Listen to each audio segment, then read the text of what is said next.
হে রমজান এলো বছর ঘুরে মুমিন মুসলমানের দ্বারে দ্বারে। প্রতিটা মুসলমানের জীবনে এই রমজান খুবই গুরুত্বপূর্ণ।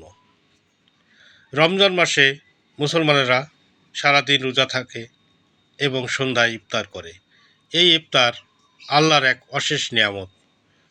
সারাদিন পানাহার থেকে বিরত থাকা হয় রোজার সিয়াম পালন করার জন্য, আত্মসংযমের মাস। ইফতারিতে থাকে হরেক রকম আইটেম: দই, চিকেন, ভাজা পোড়া, হালিম, টিকিয়া, নানা রকম বাহারি ইফতার নিয়ে এই রমজান মাসের পসরা সাজিয়ে বসে যাদের সামর্থ্য আছে। আর যাদের সামর্থ্য নাই তাদের কথা আর নাই বা বললাম। তবে যে যাই বলুক না কেন, রমজান মাসের ইফতার সত্যি অসাধারণ। ইফতারিতে হালিম একটি অনন্য আইটেম। হালিম ছাড়া ইফতার জমেই না। তাই ইফতারের আগে পরে হালিম একটি গুরুত্বপূর্ণ আইটেম।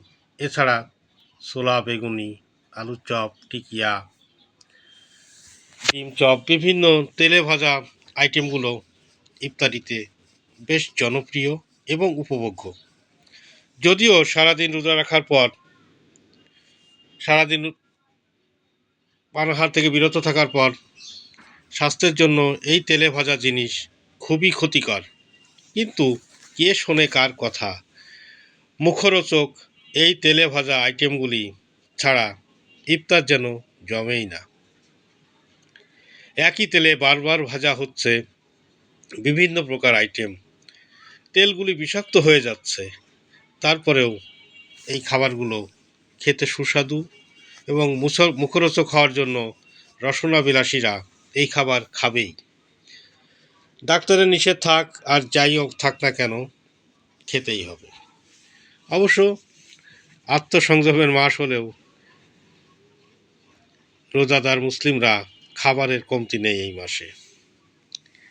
ছোলা বুট, ছোলার অনেক উপকারিতা, কিন্তু আমরা যেভাবে খাই তাতে কোনো প্রকার উপকার আছে কি না আমার যথেষ্ট সন্দেহ আছে। বুরিন্দা 150 টাকা কেজি আছে। ঘুগনি, মুড়ি ছোলা বুট দিয়ে এই ঘুগনি মাখানো বেশ মজার।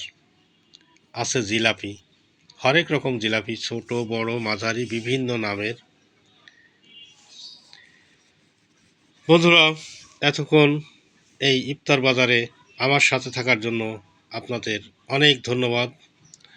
ভ্রমণ প্রতীকের সাথে থাকার জন্য ধন্যবাদ।